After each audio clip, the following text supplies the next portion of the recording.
కొంచెం కూత ఘనం అంటే ఇదేనేమో. అద్భుత ప్రతిభకు అద్దం పడుతూ మినియేచర్స్ రూపొందిస్తున్నారు తూర్పుగోదావరికి చెందిన స్వర్ణకర్లు.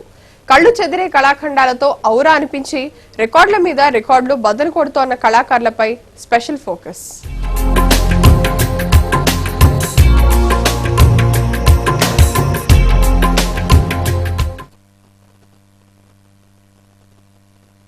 కేడీఎం దెబ్బకు స్వర్ణకర్ల జీవితాలు కుదేలైనా వారిలో ప్రతిభ మాత్రం నానాటికి సానబడుతూనే ఉంది. సృజనాత్మకత ఉంటే అద్భుతాలు ఆవిష్కరించవచ్చని నిరూపిస్తున్నారు మినియేచర్ కళాకారులు. పెద్ద పెద్ద ఆకృతుల రూపాల్ని భూతద్దంలో చూపేంత చిన్నవిగా తీర్చిదిద్దే ప్రతిభ తూర్పుగోదావరి జిల్లా అమలాపురానికి చెందిన కళాకారుడు బ్రహ్మాజీ సొంతం. ఎంత పెద్ద వస్తువైనా సూక్ష్మంగా చూపడం ఇతని హాబీ. ఇందులో నుంచే అద్భుతాలు పుట్టుకొస్తున్నాయి. గతంలో తక్కువ బంగారంతో సీలింగ్ ఫ్యాన్, నూలు వడికే రాట్నం తయారు చేసి లిమ్కా రికార్డులోకి ఎక్కాడు. లిమ్కా బుక్ అవార్డిచ్చిన ప్రోత్సాహంతో ఇప్పుడు గిన్నిస్ కోసం వినూత్నంగా ఆలోచించాడు. అందులో నుంచి పుట్టుకొచ్చిందే అత్యంత సూక్ష్మ శివాలయం. భూతద్దంలో మాత్రమే స్పష్టంగా చూడగలిగే ఈ బంగారు ఆలయాన్ని తయారు చేయడానికి బ్రహ్మాజీ చాలా కష్టపడ్డాడు. దాని ఫలితం ఇది. నేను ఈ స్మాల్ ఐటమ్స్ ద్వారా గిన్నిస్ బుక్ ఆఫ్ వరల్డ్ కళాకారుల జయంతో ఇలా స్మాల్ ఐటమ్స్ అన్ని తయారు చేస్తున్నాను. శివరాత్రి సందర్భంగా వెండి శివాలయాన్ని తయారు చేశాను. దాని బరువు వచ్చేసి 2 గ్రాములండి. మొత్తం వెండి, దాంట్లో 200 మిల్లీగ్రాములు బంగారం కూడా వాడాను. అందులో ధ్వజస్తంభం ఒకటి 200 మిల్లీగ్రాములు తయారు చేశాను. నంది ఒకటి 70 మిల్లీగ్రాములు తయారు చేశాను. గంట వచ్చి 50 మిల్లీగ్రాములు తయారు చేశాను.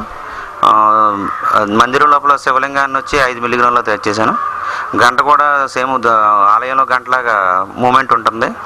శివలింగానికి కూడా బొట్టది కూడా పెట్టాను. చిన్న శివలింగానికి, నందికి కూడా బొట్టు పెట్టాను. ఈ చిన్న చిన్న ఐటమ్స్ ద్వారా గిన్నిస్ బుక్ లేఖలను జయంతో ఇవన్నీ తయారు చేస్తున్నాను. బ్రహ్మాజీ చేస్తున్న ప్రయోగాలు సాటి స్వర్ణకారులకు కొత్త ఉత్సాహాన్నిస్తున్నాయి. కేడీఎం మాయాజాలం, కార్పొరేట్ దెబ్బకు కుదలైన జీవితాల్ని అనుభవిస్తున్న మినియేచర్స్ తో టాలెంట్ ను జనం ముందుంచుతున్నారు. బ్రహ్మాజీ చిన్న చిన్న ఐటమ్ చేయడం వల్ల ఎంతో గుర్తింపు వచ్చిందండి. ఆంధ్రప్రదేశ్లో కూడా ఎంతో గుర్తింపు వచ్చింది. దానికి ఐన్యూస్ వారు, ఛానల్ అందరూ కూడా చాలా సపోర్ట్ చేశారు. ఇంకా బ్రహ్మాజీని గిన్నిస్ బుక్లో ఎక్కేలాగా సపోర్ట్ చేయాలని మీ అందరినీ మనస్ఫూర్తిగా కోరుతున్నాను. ఇదేంటంటే చిన్న చిన్న వస్తువులు తయారు చేయడం అతను కొంచెం ఇంట్రెస్టింగ్గా ఎక్కువ బాగానే. ఈయనేంటంటే ఈ టెంపుల్ చేయడం వల్ల ఒక గిన్నిస్ రికార్డ్ సాధించాలని కోరికతో ఇలాంటి చిన్న ఐటమ్స్ అనేవి చేస్తున్నాడు.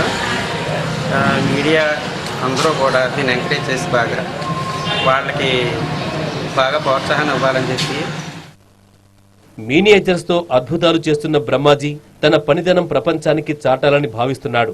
అందుకోసమే www.brahmajiminiatures.com పేరుతో ఓ వెబ్సైట్ లో సూక్ష్మ వస్తువుల్ని ప్రదర్శిస్తున్నాడు.